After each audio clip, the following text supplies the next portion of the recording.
Bonjour, bonsoir les gens. Et aujourd'hui, on se retrouve sur notre petit let's play sur Vampire Love Story, le nouvel épisode. On va se dépêcher de prendre tout de suite. Donc, dans le premier livre, on avait rencontré la vie fabuleuse... je vais baisser un peu le son. On avait rencontré la vie fabuleuse de Morgana, avec Léa, la petite copine gothique... et notre beau mec, dont vous allez pas le croire, mais j'ai oublié le prénom. Et donc du coup, on était en train de parler du meurtre... Ah si, il s'appelle Jérémy, mon mec, ça y est. On était en train de parler du meurtre qu'il y a eu dans notre petite ville avec notre petite copine.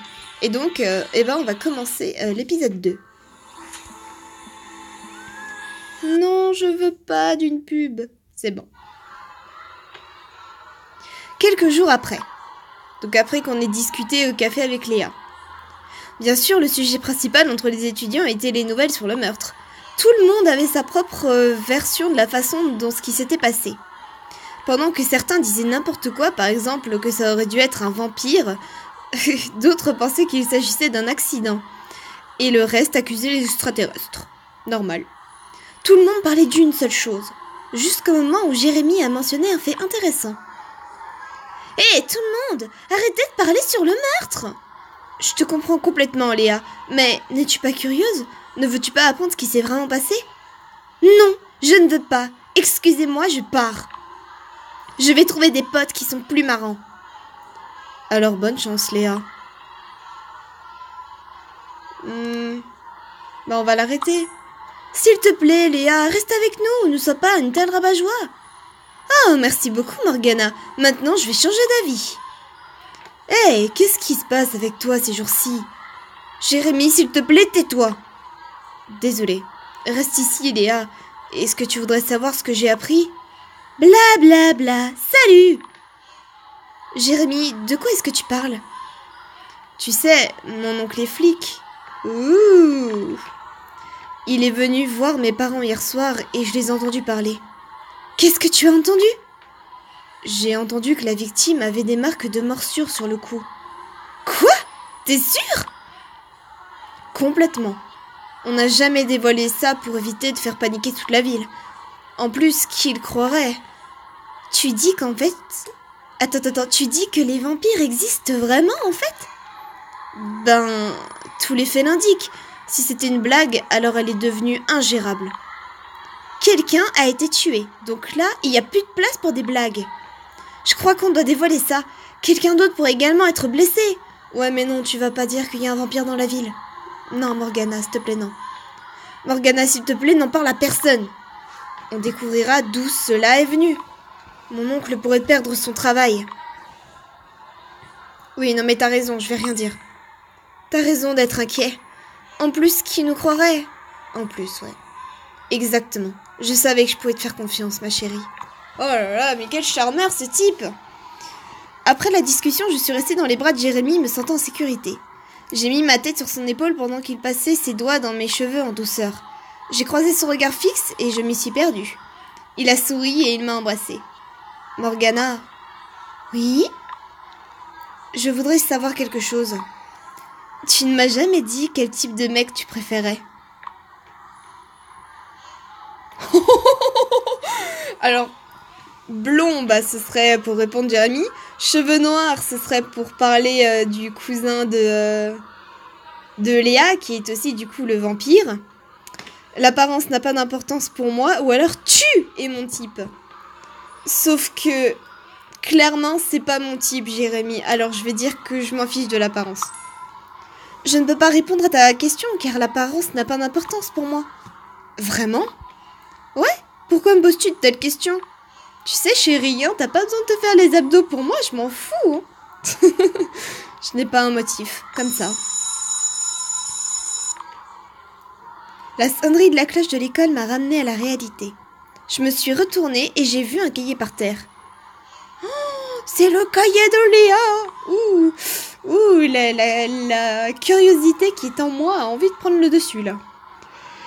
J'ai pu reconnaître l'écriture de Léa sur la couverture. Jérémy, regarde là-bas. Il me semble que Léa a perdu son carnet. C'est bien que tu l'aies trouvé. Qu'est-ce que je devrais faire avec le cahier? Mets-le dans le sac ou jette un coup d'œil? Non, mets-le dans le sac, c'est ton ami, c'est ton ami. J'ai failli marcher dessus. Je vais la porter avec moi et le lui rendre demain. Je dois rentrer au cours. Brrr. Je dois rentrer. On se voit plus tard. Et ne lis pas son journal intime. Oh, la tête que tu me fais, faut que tu te calmes, hein. Oh, d'accord. Salut.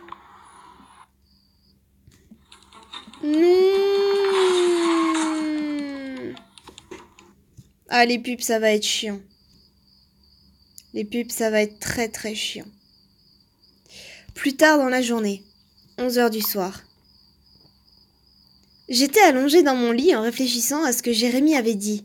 J'ai regardé par la fenêtre ouverte et j'ai vu qu'il faisait nuit dehors. Le vent soufflait doucement et des bouffées d'air frais balançaient le rideau. Il commence à faire froid. Bah, ferme la fenêtre. Je me suis approchée de la fenêtre et je regardais la vue. Elle était quasiment vide. Il y avait quelqu'un au coin faisant les 100 pas impatiemment. À un moment donné, lui ou elle a regardé directement vers moi. J'ai rapidement fermé la fenêtre et je me suis rentrée dans mon... Enfin, je me suis couchée dans mon lit. Je crois que j'aurais du mal à m'endormir. Ah ouais, carrément, le stalker. J'ai entendu un tapotement sur la fenêtre et je pensais que c'était sans doute la pluie. Alors, le tapotement devenait de plus en plus fort. Mon cœur a sauté a fait un battement très fort. Devrais-je vérifier? Tu vas près de la fenêtre, mais tu l'ouvres pas. Hein. Je pourrais pas m'endormir sans être sûre qu'il n'y a personne dehors. Je vois Léa dehors. Elle jette des pierres à ma fenêtre. Quel soulagement. Il y a un paradoxe dans ce que tu dis, ma chérie, mais bon, c'est pas grave. C'est la nuit et elle flâne le long de la rue vide. Je dois l'inviter à entrer. Entre, vite. Hé, qu'est-ce qui se passe avec toi? Tu as l'air anxieuse. Tu es folle, tu sais. Pourquoi? Je passais par là tout simplement et je voulais voir si tu étais seule. Tu déambules seule pendant la nuit en sachant que... Attends, en fait non, tu ne sais pas. De quoi tu parles, Morgana? Assieds-toi, je vais tout te raconter, même si t'as promis à Jérémy de rien dire. Je n'ai pas vu Léa depuis quelques jours. Elle ne venait pas à l'école et elle ne répondait plus à mes appels. À l'école, les professeurs ont dit qu'elle était tombée malade et que son cousin a excusé son absence. Je suis inquiète pour elle. Je pourrais l'appeler au téléphone ou aller lui rendre visite. Bah, va la voir, c'est plus simple. Ce serait mieux de me préparer et d'aller chez elle. Je me suis rappelé que j'avais toujours le journal de Léa. Je l'ai sorti du sac et je l'ai ouvert sans réfléchir. J'ai lu la dernière chose qui a été écrite une semaine auparavant. Léa a écrit « Je ne peux plus lutter contre mes sentiments pour toi. J'y crois pas, ça continue. Je vais me laisser aller et laisser le destin faire son travail. » Elle a également écrit « C'est ma nuit. » Oh non! Est-ce qu'elle fait référence à Jérémy ici? Je sais qu'il lui plaît, mais je ne croyais jamais qu'elle était capable de faire une chose pareille. Que devrais-je faire? J'ai pas compris. Attends, tu penses qu'elle a trompé Jérémy? C'est ça que t'es en train de dire? Mais va voir Léa, n'appelle pas Jérémy, ça a peut-être rien à voir. Tu vas peut-être juste te disputer avec ton mec pour rien. Je vais voir Léa et j'espère qu'elle a une très bonne excuse. Oh là là là là. 4h de l'après-midi. Je marchais vite, ayant 1 million de pensées parasites dans ma tête. Perdue dans mes pensées, j'ai failli passer à côté de sa maison. J'ai regardé vers sa fenêtre et j'ai vu les rideaux fermés. Elle est belle la porte d'entrée quand même, hein. J'ai frappé à la porte, espérant qu'il y avait quelqu'un. Quelques moments passés, quelqu'un a ouvert la porte, et c'était Léa. Elle portait une écharpe autour de son cou et elle avait l'air d'avoir drôlement froid. « Morgana, salut. Tu vas me laisser entrer ? Ce n'est pas le bon moment, je ne me sens pas très bien. Pourquoi ne réponds-tu plus à mes appels, ni à mes messages ? Pourquoi tu es là, Morgana ? Tu caches quelque chose. Léa, je sais que tu caches quelque chose qui me concerne. Léa, s'il te plaît, dis-moi. Même s'il s'agit de Jérémy, je peux le supporter. Pas maintenant. Va-t'en, je t'en prie. Tu sais, tu lui donnes tellement d'idées dans la tête en lui disant que ça concerne pas Jérémy. Bon, tu peux récupérer ton journal. C'est ainsi que j'ai fait cette découverte. Crois-moi, ce que tu as... Voilà. Crois-moi, ce que tu as lu n'avait rien à voir avec Jérémy. Au moment où elle a tendu le bras pour prendre le journal, son écharpe est tombée. J'ai remarqué 2 petites marques sur son cou. À ce moment-là exactement, quelqu'un est apparu derrière Léa. Léa est un vampire, Léa est un vampire. Je suis restée sans voix quand mes yeux ont croisé les siens. Je pouvais entendre sa voix, mais pas de quoi il parlait. C'était la voix de Léa qui m'a ramené à la réalité. Tout va bien, David. Rentre à l'intérieur. Tu ne vas pas me présenter à ton ami ? Si tu insistes, Morgana, c'est mon cousin David. David, c'est mon ami Morgana. Voilà, maintenant s'il te plaît, excuse-moi, je vais rentrer pour m'aller au lit. Je crois que... Je te reconnais ? Je t'ai peut-être vu dans le centre commercial.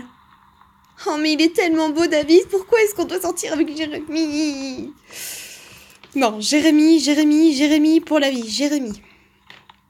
Ravie de faire ta connaissance, enfin. Oui, c'est vrai, j'ai croisé Léa et elle t'a pointé du doigt. Ah oui, j'ai eu peur, enfin un petit peu, je dois bien l'avouer. Tu as peur maintenant ? Pas du tout. Bien sûr que non, même si je suis un peu surprise et confuse. Il s'est passé tellement de trucs depuis la semaine dernière. Il n'y a aucune raison d'avoir peur. Alors nos regards se sont croisés de nouveau. À la fois je me sentais impuissante, mais je désirais également de lui faire plaisir de toutes les manières possibles. Ça s'appelle un coup de foudre, Morgana. Léa m'a beaucoup parlé de toi. Elle a dit que tu aimerais visiter la maison où j'étais installée. Vraiment ? Oui, on laisse Léa se reposer pour l'instant. Viens avec moi. Ouh, rien que tous les deux, Jérémy va être jaloux.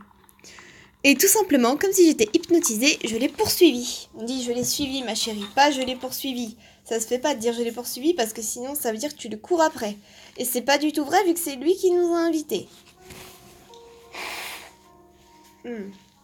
David m'a fait entrer dans son salon et il m'a montré où je pouvais m'asseoir. J'ai jeté un coup d'œil autour de la pièce vite fait. Une étagère pleine de vieux livres, un piano, des meubles rétro. Il restait debout près de la fenêtre et il me regardait. Je suis sûre qu'il peut sentir mon anxiété. Morgana, es-tu installée confortablement ? Essaie de partir ou reste. Maintenant, je veux rester, moi je veux savoir. Très confortablement.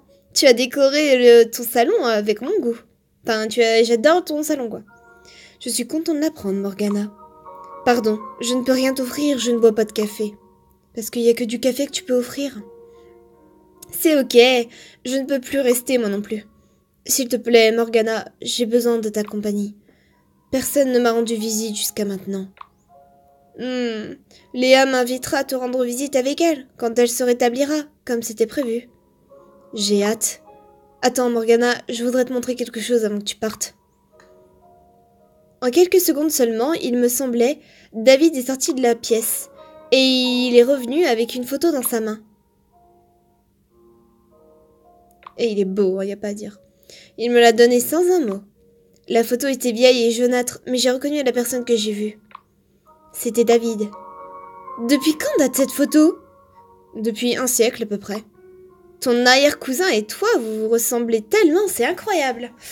Et toi, t'es tellement naïve. Mais en même temps, s'il se passait un truc comme ça, est-ce que vous pourriez le croire ? Moi, j'aurais du mal. Mais pourquoi tu as voulu me la montrer ? Pour pouvoir te dire la vérité sur moi plus facilement. Ou plus précisément sur qui je suis.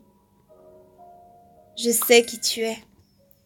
Je dirais que c'était toi sur la photo, mais vu qu'elle date depuis 1 siècle, compte tenu du meurtre qui a été commis, je crois que tu es un vampire. Oui, c'est ça, Morgana. Belle et intelligente. Dans les Otome Games, généralement, t'attends, enfin, je veux dire, tu tisses de bonnes relations avec le garçon avant qu'il te dise qu'en fait, il est un vampire et que là, du coup, ça fait à peu près la première dispute, un truc incroyable. Là, c'est incroyable de voir comment il va vite et qu'il nous le dit, hein. Il a pas peur. Hein. Ne me dis pas que tu te sers de Léa pour manger. Non, Léa est un vampire aussi. Je l'avais transformée, mais elle est toujours jeune. Elle n'a pas pu contrôler sa soif et elle a tué un homme. Le meurtre. Bien sûr, c'est le meurtre. Et donc ce qu'elle disait, qu'elle peut plus contrôler ses sentiments, que sa nuit, c'est sa nuit, c'est ça qu'elle voulait dire. Et elle a tué ce pauvre homme, et elle a pas fait exprès. Mais pourquoi tu lui as fait ça ? Elle me l'a demandé. Quoi ? Tout d'un coup, tout est devenu noir. J'ai entendu David qui m'appelait. Une seconde plus tard, je suis tombée par terre, inconsciente. Bonne nuit.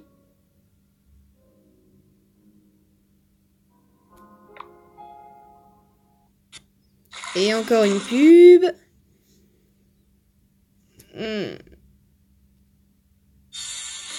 Ah, bon bah c'est la fin de l'épisode. Donc, bah ça fait beaucoup encaisser, je comprends pourquoi elle s'est évanouie aussi. Bah c'est la fin de l'épisode et on se retrouvera bientôt, très bientôt, pour un nouvel épisode et une nouvelle vidéo. Allez, salut, bye bye.